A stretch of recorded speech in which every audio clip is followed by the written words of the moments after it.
नमस्कार दोस्तों, आपका एक बार फिर से स्वागत है हमारे इस प्यारे से वीडियो के अंदर। और आज की इस वीडियो के अंदर हम लोग बात करने वाले हैं हमारे राजस्थान के भूगोल के बारे में। इसके अंदर हम पूरा का पूरा राजस्थान भूगोल का मैराथन लेने वाले हैं, जिसके अंदर मैं पूरा का पूरा आपको डिस्कस करूँगा राजस्थान भूगोल। ठीक है ना। ये वीडियो थोड़ी सी लंबी हो सकती है, इसीलिए इस वीडियो में एंड तक बने रहेंगे साथ में। और हम इस वीडियो के अंदर पूरा का पूरा राजस्थान ज्योग्राफी जो है पूरा अच्छे से कवर करेंगे, इसीलिए फटाफट बने रहिए साथ में। फटाफट अपना कॉपी और पेन लेके बैठ जाइए, क्योंकि आपको लिखना ज़रूरी है। पूरा का पूरा छापना नहीं है, लेकिन थोड़े बहुत वर्ड्स लिखते रहो ताकि आपका अटेंशन जो है वीडियो के अंदर बना रहे। तो चलो दोस्तों स्टार्ट करते हैं। सबसे पहले हम राजस्थान के विस्तार से स्टार्ट करते हैं ना। हमारा टॉपिक नंबर फर्स्ट यहाँ पे है राजस्थान का विस्तार। ठीक है, अगर आप बात करें राजस्थानी वर्ड जो है, सबसे पहले राजस्थानी वर्ड जो है वो आया है गोसुंडाबिलिक से। राजस्थान आदित्य वर्ड है वो आया है बसंतगढ़ सिलेक्ट से। राजपुतना वर्ड जो है वो आया है वो हमारा जॉर्ज थॉमस ने दिया है। राजस्थान, रजवाड़ा, राजस्थान ये दिया है कर्नल जेम्स टॉड ने नाम दिया है। ठीक है ना। अब बात करें संवैधानिक मान्यता की, तो राजस्थान को संवैधानिक मान्यता 26 जनवरी 1950 को मिली थी। ठीक है, अगर बात करें रामायण की, तो इसके अंदर राजस्थान का नाम है मरुकांतर। देखो मरु का मतलब क्या होता है, मरुस्थल, और कांतर मतलब मरुस्थल भूमि, तो क्या होगा मरुकांतर। ठीक है, रामायण के अंदर दिया हुआ है। और ऋग्वेद के अंदर दिया हुआ है ब्रह्मवर्त, तो ये आपको ध्यान रखना है। अब बात करते हैं हम राजस्थान के क्षेत्रफल के बारे में। तो हमारे राजस्थान का क्षेत्रफल है 3, 42, 2, 39। मैंने आपको पहले बात याद करना सिखाया है, तो देखो यहाँ पे 2, 3, 2, 42, 39, ठीक है, किलोमीटर स्क्वायर। हमारे जो राजस्थान है उसकी आकृति जो है वो है हमारा विषम कोण चतुर्भुज, जो कि TH हेडले ने बताई थी, तो ये भी आपको ध्यान रखना है। बात करें सबसे बड़ा, अब राजस्थान जो है वो भारत का सबसे बड़ा राज्य जो है वो 1 नवंबर 2000 को बना था, क्योंकि 1 नवंबर 2000 को मध्य प्रदेश जो है वो अलग होकर मध्य प्रदेश और छत्तीसगढ़ बन गया था, इसीलिए इस दिन हमारा राजस्थान सबसे बड़ा राज्य बन गया। बात करें राजस्थान जो है वो 0.25% है वर्ल्ड के क्षेत्रफल से, और 10.4% है इंडिया के क्षेत्रफल। ठीक है, बात करें कर्क रेखा की, तो राजस्थान के दो जिलों से गुजरती है, पहला है डूंगरपुर, दूसरा है बांसवाड़ा। अगर हम बात करें राजस्थान के क्षेत्रफल की, तो हमारे राजस्थान का जो क्षेत्रफल है वो श्रीलंका से 5 गुना बड़ा है। ठीक है, हमारा राजस्थान जो है वो श्रीलंका से 5 गुना बड़ा है, और चेकोस्लोवाकिया से 3 गुना बड़ा है, और इसराइल से 17 गुना बड़ा है। ठीक है, अगर हम बात करें क्षेत्रफल की, देखो राजस्थान का क्षेत्रफल और जापान का क्षेत्रफल बराबर है, कॉन्गो रिपब्लिक का, फिनलैंड का, जर्मनी का, इन सब का क्षेत्रफल बराबर है।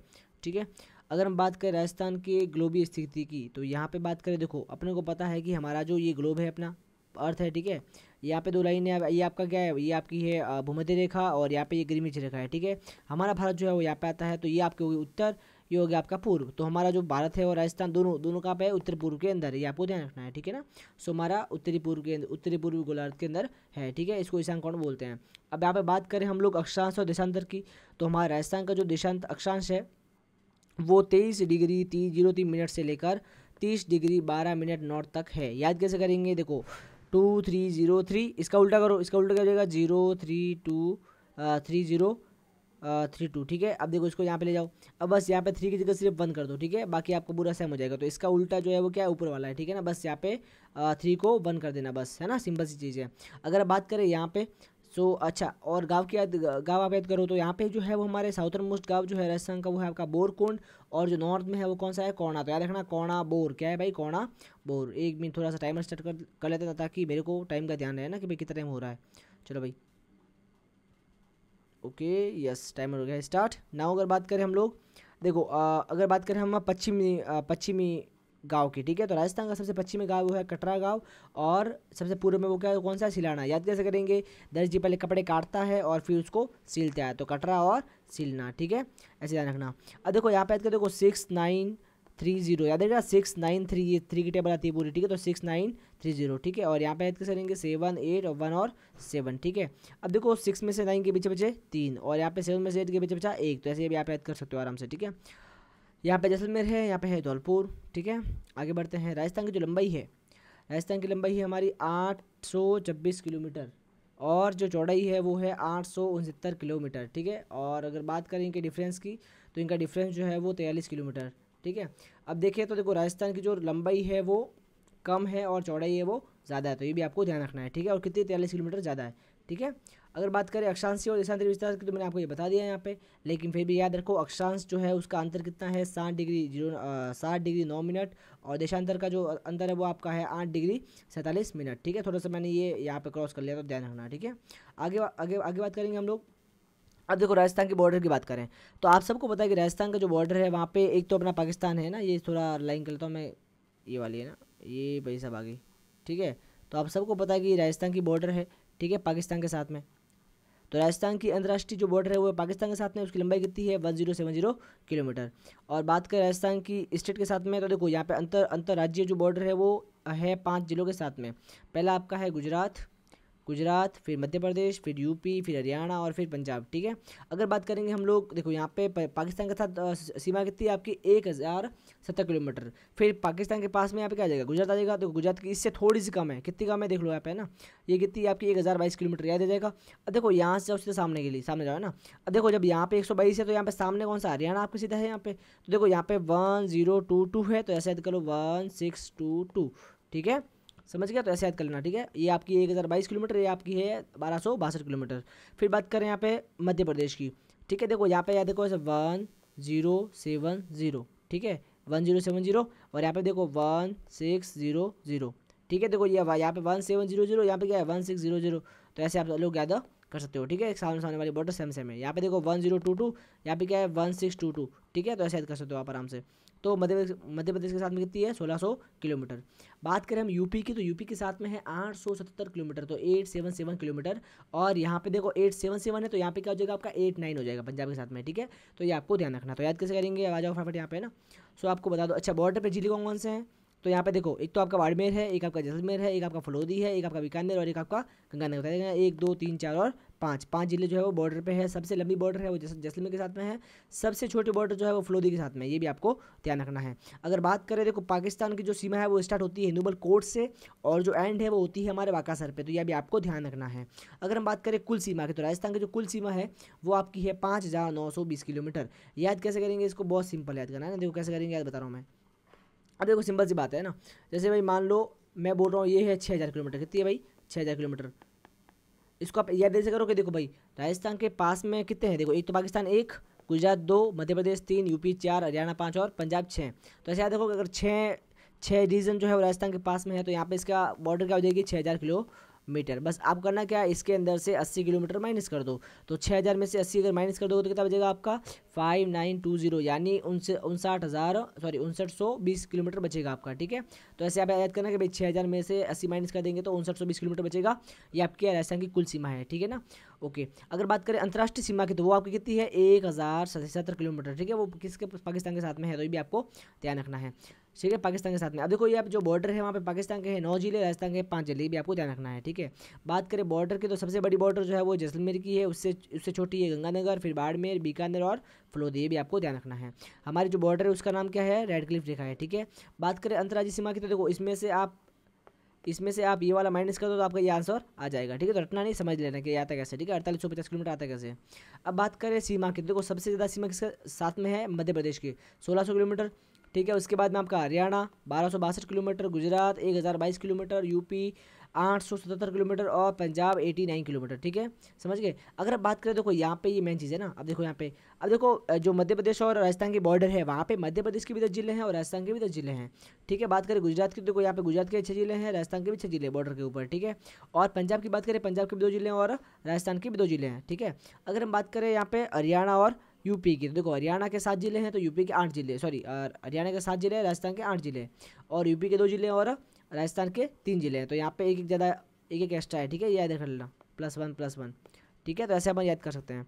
फिर बात करें आगे, अब देखो अब ऐसे कौन से जिले हैं जो ओनली अंतर्राष्ट्रीय सीमा पे हैं, ठीक है। तो कौन से, फलोदी, बीकानेर और जैसलमेर। और ऐसे कौन से जिले हैं जो अंतर्राष्ट्रीय सीमा प्लस अंतर्राज्यीय सीमा दोनों बनाते हैं, वो है आपके गंगानगर और बाड़मेर, ठीक है, ये ध्यान रखना है। यहाँ मैप से देख लो, रटना नहीं है आपको। अब देखो जो गंगानगर है वो देखो यहाँ पे बॉर्डर बना रहा है और यहाँ पे बॉर्डर बना रहा है, यानी कि ये क्या अंतर्राष्ट्रीय बना रहा है और अंतर्राज्यीय भी बना रहा है। अगर बात करें बाड़मेर की, देखो ये बनी अंतर्राष्ट्रीय, ये बनी राज्य, ठीक है। लेकिन अगर बात करें हम लोग अंतर्राष्ट्रीय की सिर्फ, तो देखो जैसलमेर जो है वो सिर्फ अंतर्राष्ट्रीय बना रहा है, फलौदी सिर्फ अंतर्राष्ट्रीय बना रहा है, और बीकानेर भी क्या है आपका सिर्फ अंतर्राष्ट्रीय बना रहा है। तो याद रखना है सिर्फ अंतर्राष्ट्रीय जो है वो फलौदी, बीकानेर, जैसलमेर, और अंतर्राष्ट्रीय प्लस अंतर्राज्य कौन सी है, गंगानगर और बाड़मेर। बात करें हनुमानगढ़ की, अब देखो यहाँ पे बात करते हैं बॉर्डर पे कौन सा, देखो यहाँ पे एक जिला है आपका हनुमानगढ़। अब हनुमानगढ़ क्या है, हनुमानगढ़ जो है वो बॉर्डर शेयर करता है पंजाब के साथ में और हरियाणा के साथ में, ठीक है। फिर यहाँ पे आपका जिला कौन सा है, आपके यहाँ पे आपका है डीग, जो नया अभी जिला बना है वो आपका, देखो डीग जो है वो हरियाणा के साथ बॉर्डर शेयर करता है ये वाली, और यूपी के साथ में बॉर्डर शेयर करता है। फिर यहाँ पे आपका जिला है धौलपुर। अब धौलपुर की खास बात क्या है, ये यूपी के साथ में बॉर्डर शेयर करता है और एमपी के साथ में बॉर्डर शेयर करता है, ठीक है। अगर हम बात करेंगे यहाँ पे डूंगरपुर बांसवाड़ा की, तो देखो यहाँ पे डूंगरपुर जो है हमारा, डूंगरपुर जो है वो देखो यहाँ पे गुजरात के साथ में बॉर्डर शेयर करता है और यहाँ पे मध्य प्रदेश के साथ बॉर्डर शेयर करता है, तो ये भी आपको ध्यान रखना है। फिर हम बात करेंगे संभागीय व्यवस्था की, तो देखो राजस्थान की यहाँ से काफ़ी सारे क्वेश्चन पूछते हैं ना, तो देखो राजस्थान के अंदर संभागीय व्यवस्था जो है वो हीरालाल शास्त्री ने स्थापित की थी 30 मार्च 1949 को, जिस दिन राजस्थान अपना बना था, ठीक है ना। ओके, अब बात करें, देखो यहाँ पे उस टाइम 25 जिले थे और 5 संभाग थे, ये आपको ध्यान रखना है। फिर हमारे मोहनलाल जुगड़िया जी हैं। अब मोहनलाल जुगड़िया जी ने क्या किया कि 24 अप्रैल 1962 को ये जो संभागीय व्यवस्था थी इसको बंद कर दिया, ठीक है। लेकिन उसके बाद वापस हरिदेव जोशी आए और उन्होंने क्या किया, 1987 को वापस ये व्यवस्था चालू कर दी। तो ये आपको डेट याद रखनी है कि 1987 में इन्होंने चालू की थी, ठीक है। अब देखो याद कैसे करेंगे, देखो अ से हीरालाल और अ से हरिदेव, तो दोनों अ वाले उन्होंने क्या किया, स्टार्ट किया था, इन्होंने भी स्टार्ट किया उन्होंने स्टार्ट किया 1949 को, इन्होंने स्टार्ट किया 1987 में, ठीक है। और मोहनलाल जुगड़िया ने बंद किया था, ठीक है, 1962 के अंदर। तो ये आपको ध्यान रखना है, ये 25 साल बाद खुला था वापस, ध्यान रखना 25 साल बाद, ठीक है, 25 ईयर्स, ठीक है। तो ये आपको ध्यान रखना है। अब बात कर दो यहाँ पे 6वां संभाग अजमेर है आपका, ठीक है ना। अच्छा, इन्होंने वापस क्या किया, हरिदेव जोशी ने वो तो संभागीय व्यवस्था को वापस स्थापित किया, लेकिन हरिदेव जोशी ने 6वां संभाग स्थापित किया जिसका नाम रखा उन्होंने अजमेर, ठीक है। और फिर वसुंधरा राजे जी ने 2005 के अंदर 4 जून 2005 के अंदर 7वां संभाग स्थापित किया जिसका नाम रखा उन्होंने भरतपुर, ठीक है।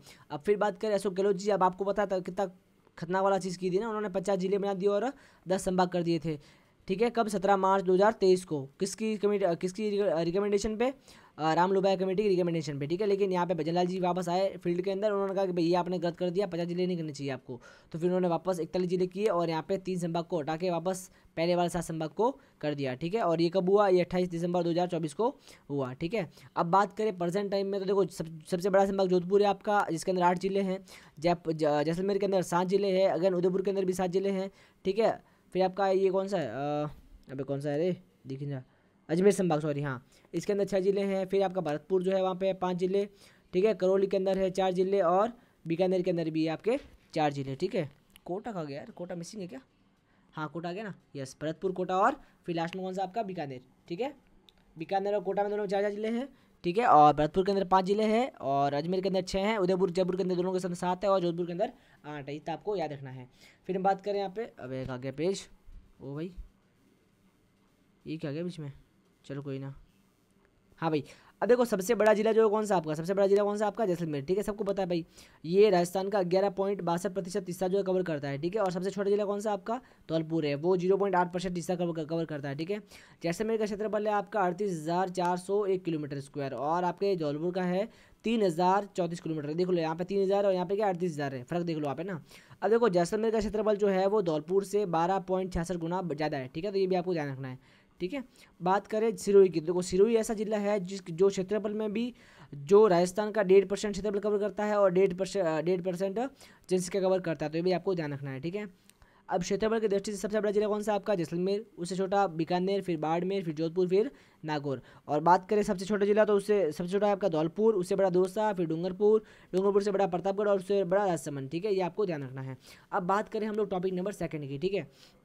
सो अगर हम बात करेंगे टॉपिक नंबर 2 की, तो देखो यहाँ पे क्या राजस्थान के भौतिक विस्तार। अब यहाँ पे अगर बात करें, देखो 1967 के अंदर हमारे थे वीसी मिश्रा जी। तो मिश्रा जी ने क्या किया, राजस्थान का भूगोल जो है वो एक पुस्तक लिखी जिसमें उन्होंने राजस्थान का वर्गीकरण किया, ठीक है। इसके भाग में 7 भाग में, ये आपको याद रखना, बाकी कुछ याद नहीं करना है, ठीक है आपको। फिर बात करें, याद रखना भाई, राजस्थान का भूगोल बुक लिखी उन्होंने और नेशनल बुक ट्रस्ट ने इसका प्रकाशन किया और उसमें 7 भाग में राजस्थान को बांटा, ठीक है। फिर बात करें 1971 की, यहाँ पे डॉक्टर रामलोचन सीए जो थे उन्होंने राजस्थान को 3 भागों में बांटा, ठीक है। कौन सा, व्रत प्रदेश, 4 उप प्रदेश और 12 लघु प्रदेश। तो ये आपको इतना याद रखना नहीं है, बस याद रखो कि भाई 3 तीन जो भाग है उसमें बांटा था, ठीक है। तो जो यहाँ पे मैं हाईलाइट कर रहा हूँ उसको उस पर ध्यान दो, बाकी सबको आप स्किप मारो, ठीक है। बिकॉज एग्जाम जब आपका एग्जाम देने जा रहे हो तो उस लास्ट टाइम में आपको सिर्फ इंपॉर्टेंट पढ़ना होता है ना, बाकी सब जो मोस्ट प्रोबेबल चांस ज़्यादा आने के उस पर ध्यान देना है, बाकी सबको स्किप करना है। और याद देखो आपको पता ही है, मैं बताना भूल गया आपको, है ना, आपको पता है यहाँ पे सारे के सारे PYQs मैंने कवर कर लिए है ना, दिशा बुक के जो भी सारे PYQ आते हैं उन सबको मैंने यहाँ पे कवर करा है, इसलिए बिल्कुल टेंशन की जरूरत नहीं है अगर आप इसको कवर कर रहे हो, इसके अलावा और कुछ पढ़ने की जरूरत आपको नहीं है, ठीक है। चलो आगे बढ़ते भाई। अब बात करेंगे 1994 की। देखो यहाँ पे कौन है, एक तो आपके हैं हरिमोहन सक्सेना और एक आपके हैं प्रोफेसर तिवारी। तो यहाँ पे सक्सेना साहब और तिवारी साहब ने वापस राजस्थान का वर्गीकरण किया 4 भाग में। कितने भाग में किया आपके? 4 भाग में। और इन्होंने ये अपनी पुस्तक में किया राजस्थान का प्रादेशिक भूगोल, इसके अंदर 4 भाग में उसको बांटा है, ठीक है। अब ये इंपॉर्टेंट आपके लिए पढ़ना है बिकॉज ये एग्जाम में पूछते हैं, ठीक है ना। सो पहला आपका किया पश्चिमी मरुस्थलीय प्रदेश, दूसरा आपका किया अरावली प्रदेश, ठीक है, तीसरा किया पूर्वी मैदानी प्रदेश और चौथा आपका दक्षिणी पूर्वी मैदानी प्रदेश, ठीक है, जिसको अपन हाड़ौती का पठार भी बोलते हैं और या इसको अपन थार का मरुस्थल बोलते हैं, ठीक है। फिर बात करें, देखो यहाँ पे ये बहुत ज़्यादा इंपॉर्टेंट है ना, जो थार का मरुस्थल है वो आपकी 61.11% जो भाग में फैला हुआ है, ठीक है। अगर बात करें अरावली की तो वो आपके 9% भाग में फैला हुआ है। अब देखो 61 + 9 क्या होता है आपका 70, यानी 70% जो क्षेत्रफल है आपका राजस्थान का, उसके अंदर थार का मरुस्थल और आपका अरावली जो पर्वत है वो आपको फैला हुआ है, ठीक है। अब बात करें बचे हुए 30% की, तो वहाँ पे आपके 23% तो आपका मैदानी भाग है और जो लगभग मान लो 7 के आसपास 6.8 नहीं मतलब 7 मान लो, ठीक है, 7% जो है वो आपके हाड़ौती का पठार वाला भाग है, ठीक है। तो ये भी आपको ध्यान रखना है। अब बात करें इनके अंदर पॉपुलेशन की, देखो पॉपुलेशन कितनी है। अब देखो यहाँ पे पॉपुलेशन देख रहा है, देखो थार के मरुस्थल के अंदर पॉपुलेशन और पूर्वी मैदान के अंदर दोनों के अंदर सेम है ना। देखो यहाँ पे 40% और यहाँ पे कितनी आपकी 39%, तो मान लो 40% यहाँ पे भी है, ठीक है ना। तो 4% पॉपुलेशन रहती है मरुस्थल के अंदर, सॉरी 40% है मरुस्थल के अंदर और 40% आपकी ये पूर्वी मैदान के अंदर पॉपुलेशन रहती है, ठीक है। अगर बात करें अरावली और ये हाड़ौती के पठार के बारे में, देखो अरावली के अंदर भी रहती है 10% और ये मान लो हाड़ौती के पठार के अंदर वैसे 11 लेकिन मान लो 10% है, ठीक है। तो ऐसे याद करो, ये भी आपकी 10%, तो ऐसे याद कर लो, ठीक है। समझ गए? याद कैसे करेंगे भाई? सर ये दोनों को मिला के क्या हो जाएगा पॉपुलेशन, सॉरी क्षेत्रफल क्या हो जाएगा 70%, इन दोनों का क्षेत्रफल कितना हो जाएगा आपका 30%, ठीक है। फिर अगर यहाँ बात करें, देखो यहाँ पॉपुलेशन कितनी है सर, इसके अंदर है 40, तो इसके अंदर भी क्या हो जाएगी आपकी 40, इसके अंदर कितनी है 10, तो इसके अंदर भी क्या हो जाएगी आपकी 10। ऐसे याद करोगे याद रहेगा, बाकी याद होने वाला नहीं है, ठीक है ना, भले कितना भी रट लो आप, ठीक है। तो ऐसे आपको याद करना ही पड़ेगा और ऑप्शन नहीं है आपके पास में कोई। अब बात करें पश्चिमी मरुस्थलीय प्रदेश की, ठीक है। तो देखो यहाँ पे क्या है आपको याद रखना है, पश्चिमी मरुस्थलीय प्रदेश है वो प्लीस्टोसीन युग का है, ठीक है ना। अब बात करें यहाँ पे 0 से 40 सेंटीमीटर वर्षा होती है और 42 से 48 डिग्री सेल्सियस गर्मी के अंदर तापमान रहता है एवरेज, ठीक है। बात करें मृदा की, तो देखो कौन सी है, एंटीसॉल है, रेतीली है, बलुई है और एडिडीसॉल है, ठीक है। ये भी आपको ध्यान रखना है। फिर बात करें वनस्पति की, तो यहाँ पे मोस्टली जेरोफाइट वनस्पति मिलती है। जेरोफाइट का मतलब होता है कि ऐसे वनस्पति जो पानी को अपने अपने बॉडी के अंदर जेली फॉर्म में स्टोर करता है, जैसे आग का पौधा है वो दूध की फॉर्म में पानी को स्टोर करता है ना। और जो अपने और भी आते हैं जो कैक्टस वगैरह आते हैं उसके अंदर भी देखना, आप जब उसको काटोगे तो उसके अंदर दूध निकलेगा, तो वो दूध क्या है, दूध जो है वो दूध के फॉर्म में वो पानी को स्टोर करता है ताकि वो लंबे समय तक बिना पानी के जी पाए, ठीक है ना। एग्जाम्पल आपके आख, खेजड़ी, रोईडा, बेर, इसके क्या बोलता है जेरोफाइट बोलते हैं, क्या बोलते हैं इसको जेरोफाइट। जलवायु कैसी है आपकी, सबको पता है भाई, शुष्क और अर्ध शुष्क है, सबको पता है भाई मरुस्थल की, है ना। सबसे लंबे जो मेन नदी है वो कौन सी, वो आपकी है लोणी नदी। तो ध्यान रखना थार मरुस्थल की सबसे बड़ी नदी कौन सी है, लोणी नदी। बात करें बांध की, तो वो कौन सा है आपका जवाई बांध है, ठीक है। नहर परियोजना कौन सी है, तो इंदिरा गांधी नहर परियोजना। सारे के सारे क्वेश्चन आए हुए हैं, ये मैं ऐसे ही ध्यान रहा हूँ, सारे के सारे क्वेश्चन पूछे हुए इसलिए मैं आपको दे रहा हूँ यहाँ पे, ठीक है ना। और कौन सी आपकी गंगा नहर परियोजना, इसलिए इसको एक भी स्किप, जो हाईलाइट कर रहा हूँ उसको स्किप नहीं करना है बिल्कुल भी, है ना। इसलिए बोल रहा हूँ फटाफट पेन लेके बैठो ताकि जो मैं जैसे जो हाईलाइट किया फटाफट वो वर्ड लिख लो, ताकि आपको लास्ट टाइम में सिर्फ आधे घंटे के अंदर पूरा ज्योग्राफी रिवाइज हो जाए पूरा अच्छे से, है ना, इस तरह से। फिर यहाँ पे अभ्यारण्य कौन सा अमृतसर के अंदर, यहाँ पे है राष्ट्रीय अमरूद उद्यान, ध्यान रखना, ठीक है। बात करें क्षेत्रफल की, तो आपको पता है मैंने बता दिया क्षेत्रफल क्या है और जनसंख्या क्या है ना। क्षेत्रफल कितना है राजस्थान का 61% और जनसंख्या कितनी रहती है 40% रहती है, ठीक है। और ये नंबर के अंदर आपका है 1,75,000 किलोमीटर स्क्वायर, ठीक है। बात करें मरुस्थल की लंबाई की, तो वो आपका 640 किलोमीटर है, चौड़ाई आपकी 300 किलोमीटर है और यहाँ पे ऊंचाई कितनी है आपकी 150 से 300 मीटर है, ठीक है ना। याद कैसे करेंगे इसको, मान लो 600, तो लंबाई 600, लंबाई की आधी 300 क्या है आपका चौड़ाई और चौड़ाई की आधी 150 क्या है आपकी ऊंचाई, ठीक है। तो याद कर लो भाई, लंबाई 600, चौड़ाई, लंबाई 600, चौड़ाई 300 इसकी आधी और ऊंचाई इसकी आधी, ठीक है 150, ऐसे आप याद कर लो, ठीक है ना, समझ गए। फिर बात करें अवसादी, अब देखो यहाँ पे चट्टान कौन सी मिलती है, ये क्वेश्चन आया हुआ है कि भाई मरुस्थल के अंदर चट्टान कौन सी मिलती है, तो कौन सी मिलती है आपकी अवसादी चट्टान मिलती है, ठीक है ना, जिसके अंदर आपके कोयले, पेट्रोलियम वगैरह ये सब मिलते हैं यहाँ पे, ठीक है। अब देखो भंडारण और उत्पादन जो है वो कहाँ मेनली होता है, बाड़मेर के अंदर होता है, ठीक है। बाड़मेर का है आपका, दिस इज अवर बाड़मेर, तो बाड़मेर के अंदर जो है वो मेनली आपका जो सब जो तेल और कोयला निकालते हैं वो यहाँ पे निकालते हैं, ठीक है ना। तेल वगैरह पेट्रोलियम वगैरह वो यहाँ पे मिलता है आपका सारा पूरा, ठीक है। और बात करें यहाँ पे मेन एरिया कौन सा है, कपूरडी। कौन सा है भाई, कपूरडी, ध्यान रखना, ठीक है। अब देखो यहाँ पे 14 जिलों के अंदर मिलता है सारा ये माल मसाला, ठीक है ना। फिर बात करें देखो यहाँ पे एक तो बाड़मेर और सांचौर जो बेसिन है वो फेमस है। फिर सागर फेमस है, नागौर, बीकानेर और आपका विंध्यन भूमि, ठीक है ना। और यहाँ पे मेन इंपॉर्टेंट चीज़ यहाँ पे मिलती है लाठी सीरीज़। क्या मिलती है आपकी, लाठी सीरीज़ यहाँ पे मिलती है। अब देखो लाठी सीरीज़ की खास बात क्या है, थोड़ा सा कौन सा वाला करे यार, चलो ये कर लेते हैं, ठीक है, ओके। अब देखो यहाँ पे आपकी जो कौन सी है लाठी सीरीज़। अब देखो लाठी सीरीज़ खास बात क्या है, लाठी सीरीज़ क्या होता है आपका, देखो आपको पता है ज़मीन के नीचे क्या होती है, चट्टानें होती है। चट्टानों के नीचे क्या चलता है, पानी चलता है ना। तो हमारे ज़मीन के नीचे क्या है, चट्टानें, चट्टानों के नीचे क्या है, पानी चलता है। तो वो जो चट्टानों के नीचे पानी चल रहा है ना, जिसको बोलते हैं अपन जलयुक्त भूमि, सॉरी जलयुक्त भूगर्भीय जल पट्टी, ठीक है ना। तो उसी को बोलते हैं अपने लाठी सीरीज, ठीक है। और वो मोहनगढ़ जैसलमेर से लेकर पोखरण जैसलमेर तक है। ये दोनों जगह जैसलमेर के अंदर है। तो मोहनगढ़ से लेकर पोखरण तक है, जहाँ पे अपना परमाणु टेस्ट हुआ था, वहाँ तक क्या है ये लाठी सीरीज अपने को मिलती है, ठीक है ना। फिर हम बात करें रण या टाट की, ठीक है ना। तो रण और टाट का मतलब क्या होता है, दलदल, ठीक है। एक होता है वजादा, एक होता है बालसन, ये इंपॉर्टेंट नहीं है, छोड़ो इसको, है ना। फिर बात करें यहाँ पे पालर पानी का मतलब क्या होता है, ये क्वेश्चन पूछा हुआ है। तो पालर पानी का मतलब क्या होता है आपका, तालाब या पोखर। फिर बात करें खड़ीन क्या होता है, तो खड़ीन वहाँ पे वर्षा जल संग्रहण विधि है, यानी वर्षा के जल को संग्रहण करते हैं वो विधि है, ठीक है। और यहाँ पे कृषि का एक प्रकार भी खड़ीन है, मतलब जहाँ पे आप जैसे स्टोर करते हैं वाटर, तो वहाँ पे क्या है फिर फसल बोते हैं। तो याद रखना भाई, खड़ीन क्या है आपके कृषि का प्रकार है और वर्षा जल संग्रहण की विधि है। ये पालीवाल ब्राह्मण जो है वो मेनली परफॉर्म करते हैं, ठीक है। तो ये आपको ध्यान रखना है। जस्ट 2 मिनट के अंदर में आया, थोड़ा पानी पी के आता हूँ ना, वेट करोगे हाँ भाई, 2 मिनट ऐसे ही रेस्ट रहेगा, वो थोड़ी होगा, है ना। चलो भाई आगे बढ़ते हैं। हाँ, बात करें मरुस्थल वर्गीकरण की। देखो मरुस्थल को वर्गीकरण, अब बात करेंगे हम लोग मरुस्थल के वर्गीकरण की, ठीक है ना। सो यहाँ पर हमारे जो मरुस्थल है उसको वर्गीकृत, देखो यहाँ पे अपन क्या पढ़ रहे हैं, पश्चिम मरुस्थल पढ़ रहे हैं, तो अब इसका पढ़ेंगे वर्गीकरण, ठीक है। ये तो आपका सारे क्वेश्चन जो जितने भी आए थे वो हो गए। अब बात करें वर्गीकरण की, तो देखो इसको वर्गीकृत किया गया आपके 2 भाग में। पहला है आपका शुष्क मरुस्थल, दूसरा है आपका अर्धशुष्क मरुस्थल। जहाँ पे वर्षा 0 से 20 सेंटीमीटर होती है उसको बोलते हैं शुष्क मरुस्थल। जहाँ पे वर्षा जो है वो 20 से 40 सेंटीमीटर 40 सेंटीमीटर होती है उसको हम लोग बोलते हैं अर्धशुष्क मरुस्थल। अब जो शुष्क मरुस्थल है उसको फर्दर बांटा गया है 2 भाग के अंदर। एक है आपका बालू का स्तूप युक्त और एक आपका है बालू का स्तूप मुक्त, यानी जहाँ पे बालू का स्तूप नहीं है और यहाँ बालू का स्तूप है, ठीक है। ये आपका है 60% लगभग, 60% याद करो ना से आपको ऐड से रहेगा नहीं। और ये आपका है लगभग 42%, 40% मान लो, ठीक है ना। बालू का स्तूप युक्त, सॉरी मुक्त जो है वो क्या है 40% और युक्त कौन सा आपका 60%, ठीक है। बात करें अर्धशुष्क मरुस्थल की, वहाँ पर क्या है गग्गर बेसिन। तो इसके अंदर कौन सा आता है, गग्गर बेसिन आता है। फिर आपका आता है शेखावटी बेसिन, फिर आपका आता है नागौर उच्च भूमि और आपका आता है गोडवाड़ बेसिन, ठीक है ना।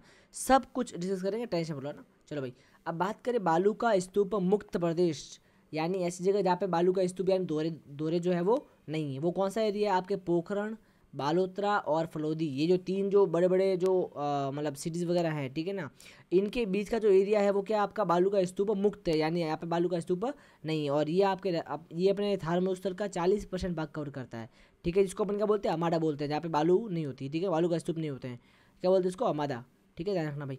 और फिर बात करें अपन बालू का स्तूप मुक्त, ठीक है ना, अमादा क्या होता है। फिर बात करें अपन बालू का स्तूप मुक्त एरिया, ठीक है। तो यहाँ पे क्या बालू का स्तूप युक्त, सॉरी युक्त, मुक्त हो गया युक्त, ठीक है। इसमें देखो इसके बहुत सारे प्रकार होते हैं, जैसे एक होता है अनुदैर्य, उसको बोलते हैं अनुदिश बोलते हैं, समांतर बोलते हैं, पवनानुवर्ती। अब जैसे मान लो दोहरे है ना, दोहरे, अब दोहरों के अलग शेप होते हैं ना ये भाई, कोई ऐसा है, कोई मान लो ऐसा दोहरा है, कोई ऐसे दोहरा है, कोई ऐसे ऐसे है, ठीक है। तो इनके शेप होते हैं अलग अलग, तो उन शेप के हिसाब से उनका नाम दिया गया, ठीक है। तो वो आपको याद रह नहीं रहे चलेगा, ठीक है ना। अनुदैर्य, अनुदिश, समांतर, पवनानुवर्ती, ठीक है, जिसको सिप भी बोलते हैं अपन, ठीक है। एक आपका होता है अनुप्रस्थ, तीसरा होता है आपका तारा बालू का जो आपके सूरतगढ़ और मोहनगढ़ के अंदर मिलता है। फिर आपका है पैराबोलिक, ठीक है, एक आपका है नेवर्सा, एक आपका है नेटवर्क। सो ये सारे आपके प्रकार है, ठीक है। फिर बात करें अपन अर्धशुष्क मरुस्थल की।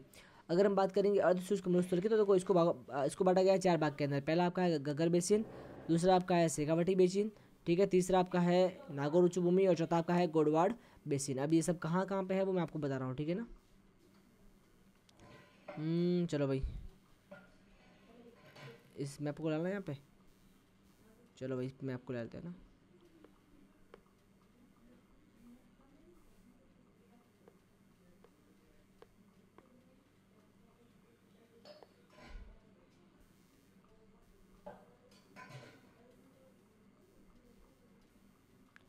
लो भाई बस लाल रास्ते को यहाँ पे उठा गए ना।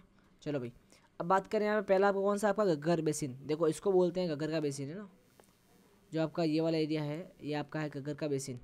ये वाला एरिया क्या है, घग्गर का, सॉरी ये नहीं है, थोड़ा सा मिस्टेक हो गया, हाँ भाई ये वाला आपको पता ना, घग्गर रिवर यहाँ से बहती है, इसको बोलते हैं घग्गर बेसिन, ठीक है। फिर क्या है आपका, फिर आपका है आपका शेखावाटी बेसिन। अब शेखावाटी बेसिन कौन सा होगा आपका भाई, शेखावाटी वाला एरिया, सीका चूरू झालावाड़ वाला ये वाला, ठीक है। फिर आपका आता है नागौरी उच्च भूमि, ये कौन सा आपका, ये आपका ये रहा नागौरी उच्च भूमि है ना, ये आपका आ गया नागौरी उच्च भूमि, ठीक है। और फिर आपका आता है लास्ट में गोडवाड़, ये आप इसको बोलते हैं पूरा गोडवाड़ प्रदेश, तो आपको ध्यान रखना है, ठीक है ना। अब देखो फटाफट बात करते हैं घग्गर बेसिन की। देखो ये क्या है, यहाँ पे आपकी बोरी और मटियार मृदा मिलती है, क्वेश्चन आए हुए मटिया कौन सी मिलती है, ठीक है। मेनली यहाँ पे चावल खेती होती है। यहाँ पे 3 सभ्यता जो है वो बहुत फेमस हुई है ना, कालीबंगा, पीलीबंगा और रंगमहल।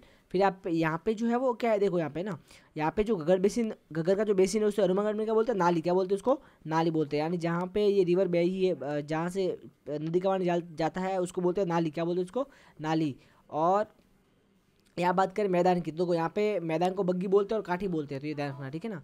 बात करें अपन शेखावाटी बेसिन की, देखो इस यहाँ पे क्या है, शेखावाटी जो बेसिन है वहाँ पे क्या आंतरिक अफवाह क्षेत्र है, यानी कि यहाँ की नदियाँ है वो बाहर जाती नहीं है, यहाँ पे जीरो के अंदर जो है वो फिनिश हो जाती है, ठीक है ना। बात करें सभ्यता की, यहाँ पे गणेश सभ्यता बहुत फेमस हुई, ठीक है, ये याद रखना। और घास का मैदान को वो आप बोलते हैं बीड़, क्या बोलते हैं, बीड़। तालाब को बोलते हैं सर, ये तो सबको पता ही होता है, पर्यायवाची इसका।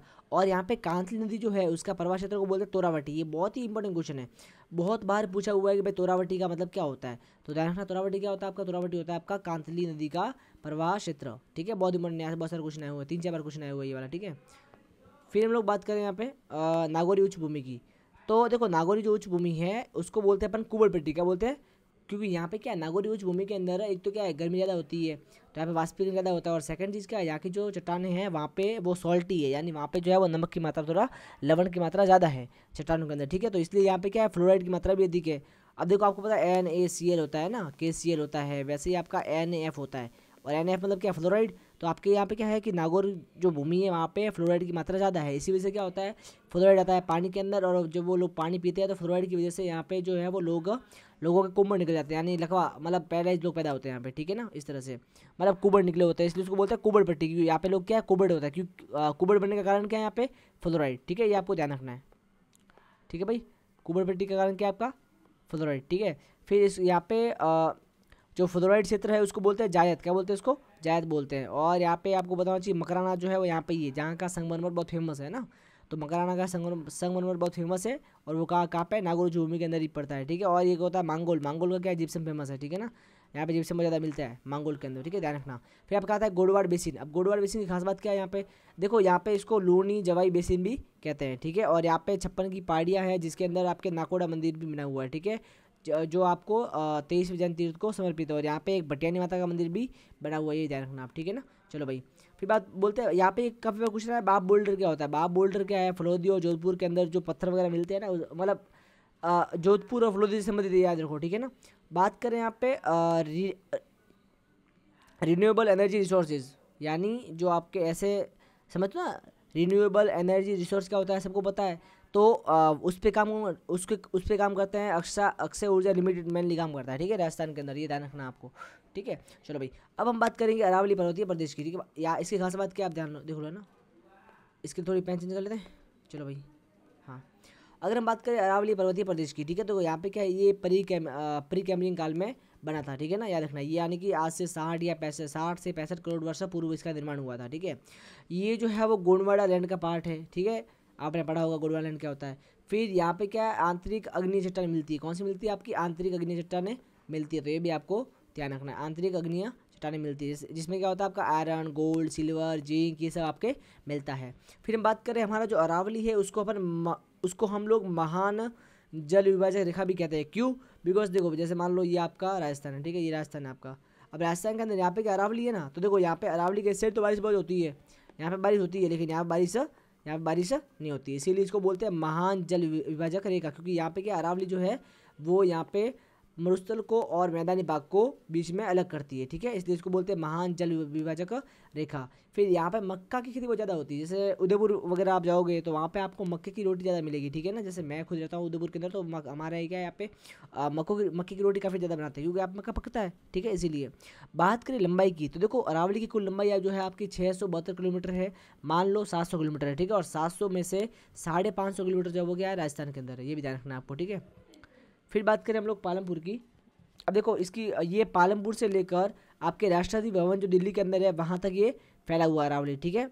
और अब बात करें अरावली का जो गर्भ है वो क्या है, अरब सागर, यानी अरावली यहाँ पे राजस्थान में ये पालमपुर तक खत्म नहीं होता है। ये अरावली मानते हैं कि जो आपका लक्षद्वीप है वो भी अरावली का ही भाग है, ठीक है ना। लक्षद्वीप जो आइसलैंड है ना वो भी आपके अरावली का भाग है, ये ध्यान रखना भाई। फिर अरावली का वर्गीकरण किया गया 3 भाग में, उत्तरी, मध्य और दक्षिणी भाग, ठीक है, ध्यान रखना। ये किसने किया, आपका AM हेरोल्ड ने किया है, ठीक है ना, ध्यान रखना। तो AM हेरोल्ड ने कौन से किया, आपके अरावली का वर्गीकरण किया है, ठीक है। सो यहाँ पे सबसे जो ऊंची चोटी है वो कौन सी, आपकी गुरु शिखर है, कौन सी आपकी गुरु शिखर है, ठीक है, जिसकी एवरेज हाइट क्या है आपकी 930 किलोमीटर। लेकिन यहाँ पे चोटी की जो हाइट क्या है आपकी, उसकी चोटी की हाइट आपके है 1727 किलोमीटर, ये आपको ध्यान रखना है, 1727 किलोमीटर। क्या करेंगे 1727, यानी आप हो तो 17 और आप हो मैं दोनों तो क्या होंगे 27, ठीक है, इस तरह से। फिर बात करें उत्तर की प्रमुख चोटियाँ, तो यानी आपकी उत्तर अरावली है उसकी प्रमुख चोटियाँ कौन कौन सी है, ठीक है। तो देखो यहाँ पे पहला कौन सी है, रघुनाथगढ़, हर्ष और मालखेती कहाँ की, आपके सीकर की है। फिर लोहगढ़, भोजगढ़ और अदवाड़ और बबई, ये का आपकी झुंझुनू की है, ठीक है। फिर बैराज, सरिस्का, सीरावास, बानगढ़, देखो ब से बैराज, ब से बानगढ़ और स से सरिस्का और स से सीरावास, ये सब का आपके अलवर के अंदर है। फिर बात करें खो, बाबाई, बरवाड़ा, मनोहरपुरा, बिचूड़, जयगढ़, नाहरगढ़, देखो ब से बाबाई, ब से बरवाड़ा, ब से बिचून, ये तीनों कहाँ है आपके जयपुर के अंदर। फिर देखो जयपुर और मनोहरपुर, ये भी ऐसे याद रखना, ठीक है। और देखो यहाँ पे क्या है नाहरगढ़, और यहाँ पे क्या है खो, ठीक है ना। तो ऐसे याद रखना, खाना जो है वो क्या है, खो मतलब क्या खाना, खाना कहाँ का फेमस है, आपके जयपुर का फेमस है, ठीक है। और नाहरगढ़ तो आपको पता ही जयपुर के अंदर है, ठीक है ना। और जयगढ़ भी क्या है, जैसे जयपुर, ठीक है ना, इस तरह से। फिर आपका बिलाली और बैराट, ये का आपके कोटपुतली और बैरोड के अंदर है। ये सारी की सारी चोटी आपके कहाँ है, उत्तरी पर जो आपका उत्तरी अरावली है वहाँ पे सारी चोटियाँ स्थित है, ध्यान रखना, ठीक है ना। फिर बात करते हैं मध्य अरावली की, ठीक है। अब देखो मध्य अरावली की चोटियाँ कौन सी आपके, यहाँ पे सिंपल है, तारागढ़ चोटी होगा आपके अजमेर के अंदर है, और तारागढ़ जो यहाँ से फिर आपका क्या नागपाड़ भी का आपके अजमेर के अंदर है, ठीक है ना। अब नागपाड़ से ध्यान रखना, नागपाड़ से आपकी लूण नदी निकलती है, ठीक है ना, ध्यान रखना भाई। फिर आपका महाराज जी, ये आपका क्या टोटगढ़ ब्यावर के अंदर है। गोरम जी, ये क्या ब्यावर, पाली और राजसमंद के बीच में गोरम जी, ठीक है ना, ये आपको ध्यान रखना है, ठीक है। फिर हम बात करें यहाँ पे आपके दक्षिण अरावली की, ठीक है ना। तो यहाँ पे दक्षिण अरावली की प्रमुख चोटियाँ कौन सी है, देखो यहाँ पे 4 है। पहला था आपका सिरोही, उदयपुर, राजसमंद और जालोर। अब इसके अंदर चोटियाँ कौन सी वो देख लो एक बार ना। देखो सिरोही के अंदर कौन सी, एक तो गुरु शिखर आपकी, गु से क्या गुरु शिखर, ठीक है। फिर आपकी शेर, ठीक है, दिलवाड़ा, अचलगढ़, दिलवाड़ा का जैन मंदिर यहाँ पे है ना सिरोही के अंदर, ध्यान रखना भाई। फिर आपके अचलगढ़ है, आबू माउंट आबू सुना होगा, वो क्या है सिरोही के अंदर है। फिर जयराज, ऋषिकेश। अब देखो जैसे यहाँ पे अगर गुरु यहाँ पे तो ऋषि भी क्या होंगे, यहाँ पे होंगे, ठीक है। बात करें उदयपुर की, देखो यहाँ पे क्या है जरगा, दोनिया, कमलनाथ, ठीक है। फिर आपके माकड़ मगरा, सज्जनगढ़, सायरा, फिर लीलागढ़, नागपानी, गोगुंदा, कोटड़ा, ऋषभदेव, ये सारी की सारी चोटियाँ कहाँ हैं आपके उदयपुर के अंदर। एक बार फिर से देख ले भाई, देखो जरगा, तो ऐसा देखो झरना कहाँ है उदयपुर के अंदर, झरना है, ठीक है। धोनिया उदयपुर के अंदर, कमलनाथ, ऐसा देखो भाई कमल कहाँ है उदयपुर के अंदर बहुत ज़्यादा खिलता है, ठीक है ना। माकड़ मगरा, तो मगरे भी उदयपुर के अंदर ज़्यादा है, ठीक है। सज्जनगढ़, याद रखो भाई जो उदयपुर के लोग हैं वो क्या सज्जन है, और एक्चुअल में सज्जन है भाई, मैं उदयपुर से हूँ, बहुत ज़्यादा लोग मतलब अच्छे हैं वहाँ के, ठीक है। तो सज्जनगढ़ कहाँ है उदयपुर में, ये भी, ठीक है। फिर सायरा, ठीक है, सैयारा, जैसे अभी मूवी आई ना सैयारा, ऐसा देख लो सैयारा कहाँ है आपके, वो भी उदयपुर में। सैयारा कहाँ है उदयपुर में भाई, उदयपुर घूमने लायक जगह है ना वहाँ पे, तो इसलिए सैयारा मूवी कहाँ शूट हुई है उदयपुर में, मान लो भाई, है ना, ऐसा हुआ नहीं है। फिर लीला, ठीक है, ऐसे देखो लीला का मतलब होता है हरा, क्या होता है इसका मतलब हरा, बोलते हैं ना लीला क्या होता है हरा। तो आपको पता है उदयपुर के अंदर हरियाली बहुत ज़्यादा है, ठीक है, पहाड़ वहाड़ हरियाली बहुत ज़्यादा है, ठीक है। तो ऐसे देखो लीलागढ़ क्या होगी आपके उदयपुर के अंदर। फिर नागपानी, ठीक है, देखो उदयपुर के अंदर पानी बहुत ज़्यादा है ना, जैसे फतेह सागर झील है आपकी, ठीक है, फतेह सागर है, फिर आपकी अपने पिछोला है, और बहुत सारी झील है ना, ठीक है, इस तरह से। फिर गोगुंदा आपको पता ही है भाई, महाराणा प्रताप का था जो जहाँ पे जन्म हुआ था शायद, है ना, तो गोगुंदा भी कहाँ आपके उदयपुर के अंदर है। फिर आप कोटड़ा उदयपुर के अंदर है, ऋषभदेव कहाँ है उदयपुर के अंदर है, ठीक है। फिर बात करें राजसमंद की, तो देखो राजसमंद के अंदर कौन सी है, कुंभलगढ़ चोटी आपकी, ठीक है। और जादौर के अंदर है डोरा प्रताप। देखो ये मेरा है होम टाउन, ठीक है ना। जादौर के अंदर रानीवाड़ा है, वो मेरा होम टाउन है। और रानीवाड़ा के पास में क्या है, डोरा पर्वत है। तो हमारा जो रानीवाड़ा है वो डोरा पर्वत के अंदर ही आता है। और यहाँ पे एक बहुत ही फेमस मंदिर है सुंदर माता जी का, ठीक है ना, जहाँ पे आपकी राजस्थान की फर्स्ट ऑफ वे लगी थी, ठीक है, ध्यान रखना, सुंदर माता जसमपुरा, ठीक है ना। तो ये जसमपुरा के अंदर है। और ये जो सुंदर माता है वो मेरे घर से 20 किलोमीटर से दूर है बस, है ना। तो यहाँ पे कौन सा है, डोरा पर्वत है, ध्यान रखना। और इसराना और यहाँ पे चारोला, ये आपको ध्यान रखना है, ठीक है। फिर बात करें पठार के बाकी। अब देखो अगर बात करें पठार की, देखो पठार में क्या आ जाएगा आपका, पहला आपका है उड़िया का। देखो अरावली जो पर्वतमाला है उसके अंदर पठार कौन से, वो बात करेंगे, ठीक है ना। देखो उड़िया का पठार सिरोही के अंदर है। बोराट जो है वो गोगुंदा कुंभलगढ़ के बीच में है, ठीक है। बोहमट का पठार है वो क्या है, डूंगरपुर उदयपुर और बांसवाड़ा के बीच में है। ऊपर माल जो आपके पठार है, ठीक है, वो आपका है बिजोलिया से पैसरोडगढ़ चित्तौड़गढ़ के अंदर, ठीक है ना, यानी बिजोलिया और चित्तौड़गढ़ के बीच में, ठीक है ना। कौन सा आपका ऊपर माल पठार है, ठीक है। यहाँ पे आपको आपने सुना होगा कि भाई विजय सिंह पति ने ऊपर माल पंच बोर्ड की स्थापना की थी बिजोलिया के अंदर, ठीक है, याद रखना भाई। एक बच्चा का राजस्थान हिस्ट्री वाला वीडियो मेरा, ठीक है। बात करें लसाड़िया की, यहाँ पे ये कहाँ है, सलोमर के अंदर है, ठीक है। काकड़वाड़ी अलवर के अंदर है। मांद्रेसरा चित्तौड़ के अंदर है, ये भी आपको ध्यान रखना है। एक बार फिर से देखो, उड़िया का पठार, उड़िया कहाँ है, उड़िया सिरोही है, कहाँ है, सिरोही। बोराट क्या हो जाएगा आपका, गोगुंदा और कुंभलगढ़, ठीक है।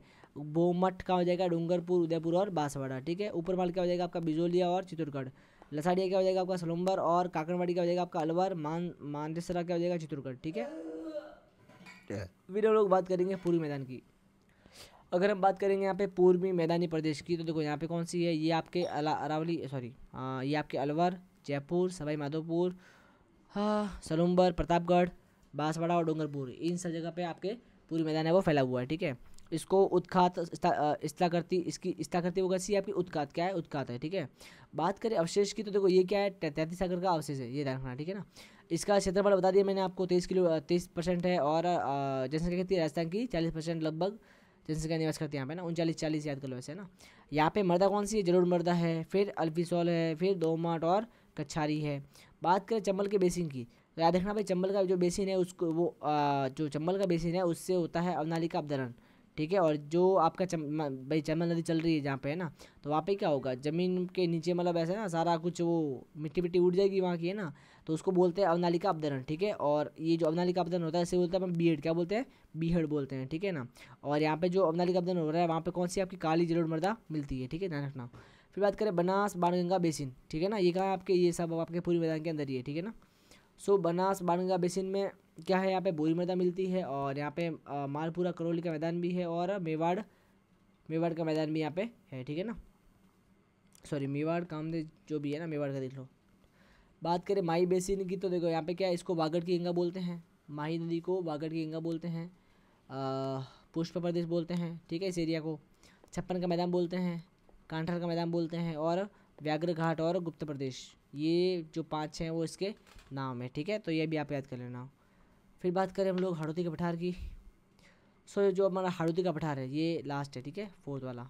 फिर आपका ये वाला टॉपिक ख़त्म, ठीक है ना, राजस्थान का भौतिक प्रदेश ख़त्म।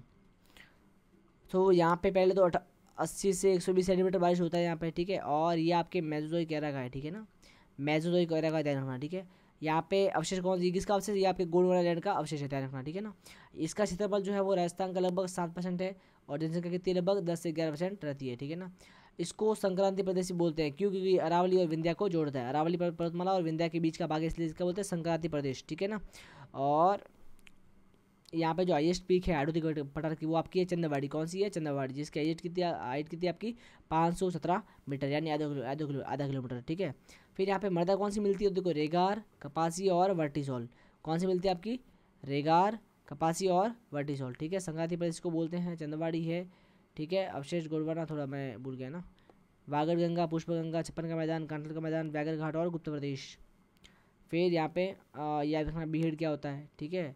फिर उत्का इसला करती है इसकी, ठीक है ना। चलो भाई, हाँ ये तो आना बाकी अभी तक। चलो अब हम बात करें, देखो यहाँ पे उगता क्या है, तो कपास, सोयाबीन और अफीम, ये अपने मैदानी प्रदेश में ज़्यादा उगता है, ठीक है ना।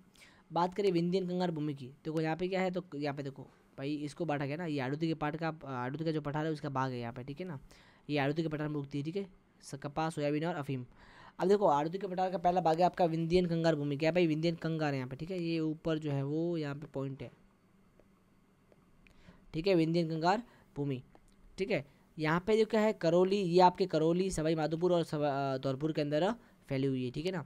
अब बात करें तो यहाँ पे मिलता है बलुआ पत्थर मिलता है, जिसका देखो लाल रंग, ये बलुआ पत्थर लाल रंग का धौलपुर के अंदर होता है लाल रंग का, करौली के अंदर होता है ये गुलाबी रंग का, बूंदी के अंदर होता है स्लेटी रंग का, फिर बिजोले के अंदर होता है ये पट्टी या कातले, ठीक है।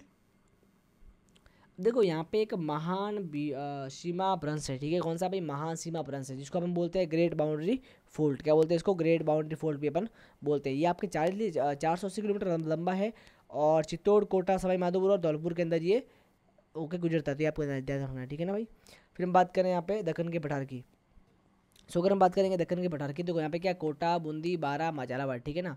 सो यहाँ पे दक्कन का पठार आपके फैला हुआ है, ठीक है ना, यानी यहाँ पे आपके इस एरिया में ना, या इसको बोलते हैं दक्कन का पठार, क्या बोलते हैं, सॉरी, ये आपका कौन सा, ये आपका है अपने, हाँ यहाँ पे है ना, ठीक है, कोटा संभाग है वो क्या आपका दक्कन का पठार के भाग में आता है, ठीक है ना, ध्यान रखना। सो फिर यहाँ पे बात करें चंबल नदी, काली सिंध नदी, पार्वती नदी और परवन और मेज, ये सारी प्रमुख नदियाँ हैं दक्कन के पठार की, ठीक है, यहाँ पे ध्यान रहे, ठीक है ना। ये सारी नदियाँ कौन सी है भाई आपके, चंबल, काली सिंध, पार्वती, परवन और मेज। मिट्टी कौन सी यहाँ पे, काली, ठीक है। बूंदी, बूंदी के अंदर क्या है आपका, बूंदी के अंदर एक आपके पहाड़ी है अर्धचंद्राकार पहाड़ी, जिसका शेप क्या है अर्ध आबेजान जैसा है, ठीक है, ध्यान रखना, ये वाली पहाड़ी है, ठीक है। कोटा के अंदर आपके है त्रिकोणीय काचीय जमाव, ठीक है ना। फिर मुकुंदरा की पहाड़ियाँ जो है वो क्या आपके कोटा झालावाड़ के अंदर है, ठीक है, मुकुंदरा की पहाड़ियाँ, यहाँ पे क्या आपके घाटोली पर्वत, घाटोली दर्रा है यहाँ पे, ध्यान रखना, ठीक है ना। ये क्वेश्चन आया हुआ है, जो भी ग्रीन पेन में लिखा हुआ वो सारे क्वेश्चन आए हुए हैं, ध्यान रखना, ठीक है। फिर आपके शाहाबाद उच्च क्षेत्र, ये क्या आपके सीकर के अंदर है, और यहाँ पे सॉरी ये शिखर और कस्बा थाना यहाँ पे, ठीक है ना, यहाँ पे जगह है कस्बा थाना नाम की, ठीक है। तो यहाँ पे क्वेश्चन आया हुआ है कि भाई जो कस्बा थाना जगह है वो कहाँ पे है, तो ध्यान रखना वो कहाँ पे आपके शाहाबाद उच्च भूमि के अंदर उपस्थित है, ठीक है ना। यहाँ पे रामगढ़ कस्बे में दो छोटे जो यहाँ पे रामगढ़ कस्बा है वहाँ पे घोड़े के नाल की आकृति के पर्वत है यहाँ पे, ठीक है, समझ गए। और यहाँ पे उल्का पिंड गिरा था, उससे बनी हुई झील भी है यहाँ पे, ध्यान रखना भाई, ठीक है। इसी के साथ आपका राजस्थान का भौतिक प्रदेश है वो पूरा होता है, ठीक है।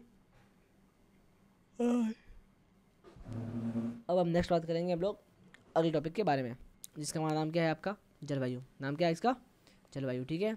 और इसके बाद हम बात करेंगे देखो जलवायु और फिर आगे बढ़ेंगे, ठीक है। तो सबसे पहले आ जाओ जलवायु क्या है भाई, है ना। सबसे पहले बात करें गर्मी की, तो जब राजस्थान के अंदर गर्मी होती है तो चलती है लू, लू का मतलब होता है शुष्क गर्म धूल भरी हवाएं, ठीक है। यहाँ पे खंड वृष्टि भी होती है। अब बात करें पूर्व की, देखो पूर्व से पश्चिम की ओर अगर जाएंगे हम लोग तो क्या होगा, वर्षा कम होगी। सीरीज सबको पता है ना भाई, अगर मैं पूर्व से पश्चिम की, भाई पूर्व कौन सी मेरा, सॉरी, अब देखो सीधी बात है ना, अगर मान लो मैं जाऊँगा पूर्व से, ये पूर्व मेरा है, जाऊँगा पश्चिम की तरफ, तो आपको पता है यहाँ पे बारिश कम होती है, यहाँ बारिश ज़्यादा होती है, सबको पता है ना। दक्षिण से उत्तर की तरफ जाऊँगा तो भी क्या होगा, बारिश कम होगी। भाई आपको सबको पता है इस एरिया में बारिश जो है वो ज़्यादा होती है, इस एरिया में बारिश जो है क्या कम होती है, यहाँ बारिश क्या ज़्यादा, यहाँ पे क्या है कम है, तो इसलिए सही है इससे भी, ठीक है। फिर उत्तर पश्चिम से दक्षिण पूर्व, इसका मतलब क्या हुआ, इसका मतलब हुआ सर कि सर उत्तर पश्चिम कौन सा मेरा, उत्तर पश्चिम से दक्षिण पूर्व, यानी जब यहाँ से आप यहाँ पे आओगे तो क्या तो भी क्या होगी, वर्षा कम होगी, यानी यहाँ पे सॉरी वर्षा क्या होगी, यहाँ पे बढ़ेगी, ठीक है। क्योंकि देखो यहाँ पे वर्षा कम होती है, इस ये क्या आपका उत्तर पश्चिम, और ये क्या आपका दक्षिण पूर्व, यहाँ पे वर्षा ज़्यादा होती है, ठीक है। तो यहाँ पे वर्षा होती है ज़्यादा, यहाँ पे होती है आपकी कम, यही बोल रहा है ये, ठीक है। फिर आपकी अगर बात करेंगे हम लोग उत्तर पूर्व से दक्षिण पश्चिम, यानी उत्तर पूर्व से दक्षिण पश्चिम, तो अगर आप यहाँ से यहाँ पे भी आओगे तो वर्षा क्या होगी आपकी, बढ़ेगी। यहाँ पे वर्षा कम होती है, यहाँ पे वर्षा ज़्यादा होती है, सबको पता है भाई, ठीक है ना, बस ध्यान रखना है। बात करें औसत तापमान की तो वो होता है आपका 38 डिग्री सेल्सियस राजस्थान का, ठीक है।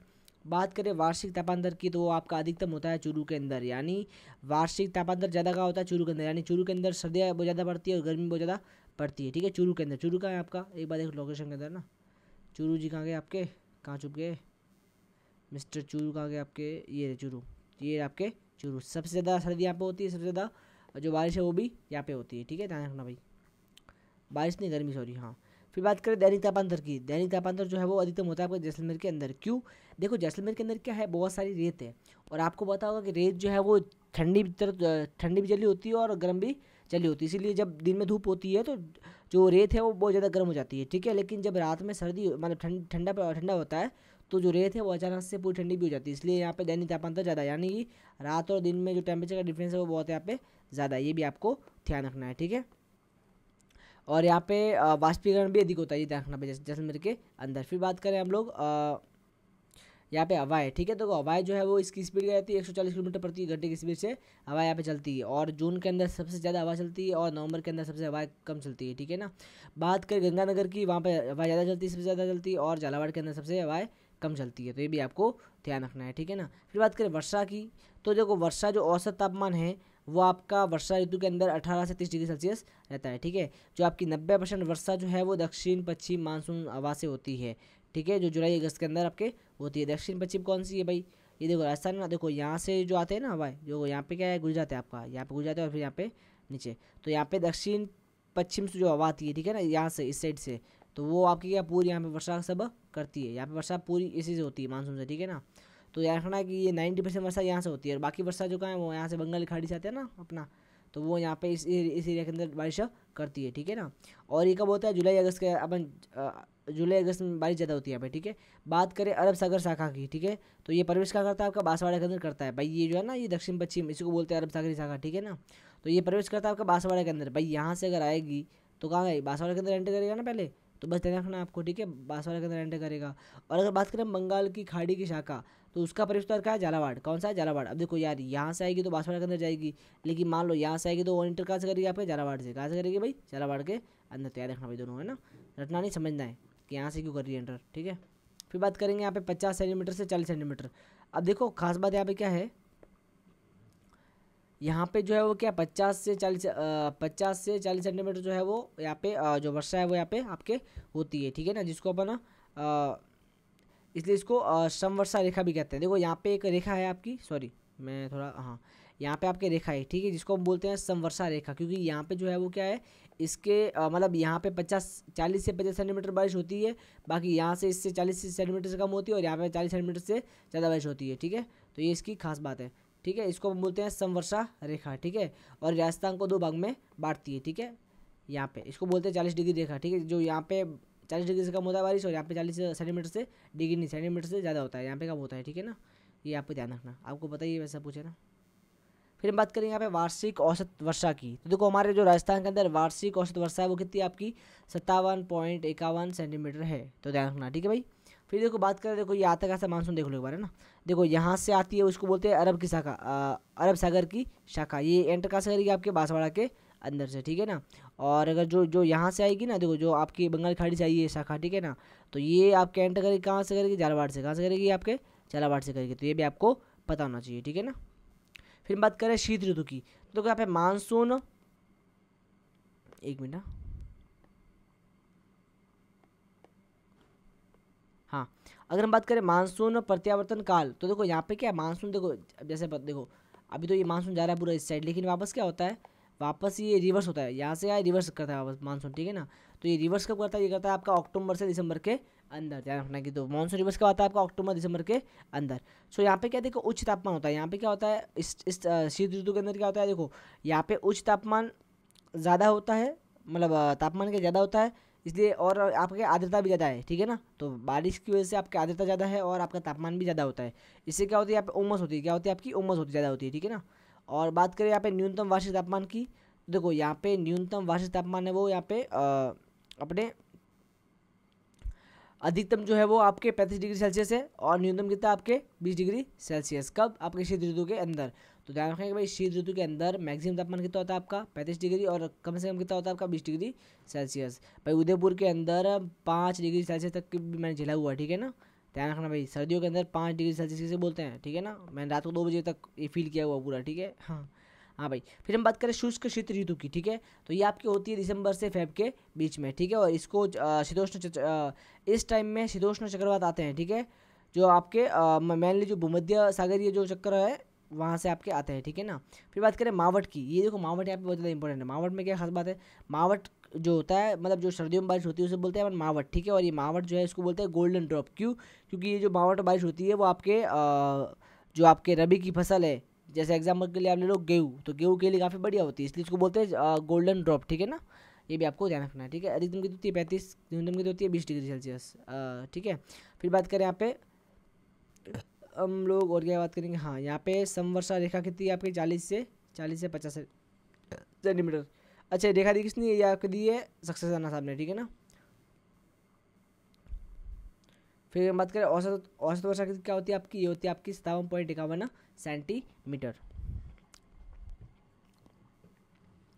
फिर हम लोग बात करेंगे यहाँ पे पूर्वी का मतलब क्या होता है, देखो सुनो ना। अच्छा यहाँ पे औसत तापमान क्या रहता है आपका 10 से 20 डिग्री सेल्सियस, ठीक है। हाँ भाई अब देखो पूर्वी में क्या रहता है, देखो पूर्वी क्या होता है, बंगाल की खाड़ी से आने वाली हवा को क्या बोलते हैं हम, पूर्वी, यानी पूर्व से आ रही है क्या बोलेंगे पूर्वी, ठीक है ना। फिर बबुल्या क्या होता है, छोटे चक्रवात को बोलते हैं बबुल्या। फिर आपको होती है सीली क्या होती है, पोष माह में ठंडी हवा चलती है उसको क्या बोलते हैं, सीली बोलते हैं, ठीक है। जाला क्या होता है, वाष्प पकड़ने वाली लू जो होती है उसको बोलते हैं जाला। और तवा क्या होता है आपके ज्येष्ठ माह की गर्म वर्षा का बोलते हैं हवा। यहाँ से एक आध क्वेश्चन बन सकता है, ध्यान रखना भाई, यहाँ से एक आध क्वेश्चन बन सकता है, इसलिए आपको यहाँ से ध्यान रखना है यहाँ पे, ठीक है। फिर हम बात करें यहाँ पे राजस्थान के जलवायु प्रदेश कौन कौन से हैं आपके, देखो जैसलमेर जो है वो आपके शुष्क के अंदर आता है, जोधपुर जो है वो अर्धशुष्क के अंदर आता है। बात करें अपाद्र की दुष्म आता है जो जोधपुर आपका आता है। आद्र में आता है आपका सवाई माधोपुर, और आपके अति आद्र में आता है आपका झालावाड़, ठीक है, ध्यान रखना भाई। अब देखो यहाँ पे जलवायु वर्गीकरण आपका है कोपेन का, पहले कौन सा आपका कोपेन का जलवायु वर्गीकरण। देखो यहाँ पे खास बात क्या है, यहाँ पे देखो दिया हुआ है कि भाई BWHW, तो इसका मतलब क्या होता है उष्ण कटिबंधीय क्षेत्र, ठीक है ना। उष्ण कटिबंधीय शुष्क जो क्षेत्र आपके, ठीक है वो वाले। तो यहाँ पे ये आपके बीकानेर के अंदर होता है मेनली, ठीक है ना। फिर आपका जो है क्या है BSHW, ठीक है, ये आपका अर्ध शुष्क होता है या स्टेपी, ये आपका नागौर में पाया जाता है, ठीक है ना, जलवायु जो है वो। फिर आपका है CWG, ये आपकी होती है उपाद्र होती है, और इसको ये आपके टॉक में होती है, ठीक है ना। और आपका ये लास्ट होता है AW, ये आपका होता है उष्ण कटिबंधीय, ये क्या होती है आर्द्र होती है, ठीक है। और ये आपको पाई जाती है डूंगरपुर के अंदर। तो देखो यहाँ पे मैंने लिखा हुआ है वैसे, है ना। यहाँ पे कौन सा हो जाएगी आपकी आर्द्र, यहाँ पे अपाद्र, यहाँ पे अर्धशुष्क, यहाँ पे क्या है आपकी शुष्क है, ठीक है ना। इनके नाम देख लो, नाम कैसे लिखे ना इनके, यहाँ पे देखो, यहाँ पे लिखा हुआ पूरा, ठीक है ना। शुष्क, अर्धशुष्क, उपाद्र और आर्द्र, ठीक है। देखो यहाँ पे उष्ण कटिबंधीय क्या बोलते हैं अपन, उष्ण कटिबंधीय को हम लोग बोलते हैं यहाँ पे BWHW, ठीक है। अर्धशुष्क को बोलते हैं अपन लोग BSHW। देखो फर्क कुछ नहीं है, यहाँ पे W है, यहाँ पे S है, और यहाँ पे CWG है, ठीक है ना। और यहाँ पे क्या AW है, ठीक है, ये भी ध्यान रखना। देखो यहाँ पे क्या फर्क कुछ नहीं है, यहाँ पे W और यहाँ पे क्या आपका S है, ठीक है ना। W और S, W का मतलब क्या होता है आपका शुष्क, और S का मतलब क्या होता है आपका अर्धशुष्क, क्या होता है भाई अर्धशुष्क S, ठीक है। W का मतलब क्या होता है शुष्क, और S का होता है अर्धशुष्क, ठीक है। और यहाँ पे CWG का मतलब क्या है, यहाँ पे उपाद्र, और AW क्या आपका आर्द्र, ठीक है ना, ध्यान रखें। यहाँ पे कौन सा बीकानेर, नागौर, टोंक और डूंगरपुर, ये भी आपको याद करना है, ठीक है ना। तो ये आपके हो गया कॉपेन का, क्या हो गया भाई कॉपेन का। अब देखते हैं अपन थानर वेट का कौन सा है भाई। देखो जो थानर वेट का है, ठीक है, थांस वेट है, ये कौन सा थानर वेट जो भी है आपका, ठीक है, नाम लिख लेना एक बार। सो इसका जलवायु वर्गीकरण है वो कौन सा आपका, देखो EAD, EA-D, BD-W, DA-W और CA-W, ठीक है। यहाँ पे देखो ये कौन सा आपका EAD होता है, वो क्या होता है आपका उष्ण कटिबंधीय होता है, ठीक है ना। ये उष्ण कटिबंधीय मरुस्थलीय कहाँ होता है आपके जैसलमेर के अंदर, ठीक है। उष्ण कटिबंधीय मरुस्थलीय जैसलमेर के अंदर होता है, ठीक है। फिर आपका है अर्धशुष्क, ये आपका है बीकानेर के अंदर। फिर आपका है उष्ण कटिबंधीय आर्द्र, ठीक है, ये आपका है अजमेर के अंदर। और ये आपका है आर्द्र, वो का है डूंगरपुर के अंदर, ठीक है, ये आपको ध्यान रखना अच्छे से। फिर हम बात करेंगे, अब देखो ये याद कैसे करेंगे, कर लो याद, वैसे ये नहीं करो चल जाएगा ना, ये वाला एक बार देख लो ना, टीवार्थी का, ठीक है ना। टीवार्थी का जलवायु वर्गीकरण देख लो, यहाँ पे देखो AW का होता है आपका आर्द्र, ठीक है, डूंगरपुर है जो, ठीक है ना। फिर BWH क्या है आपका, ये आपका है शुष्क, ठीक है, जो जैसलमेर का है, ठीक है।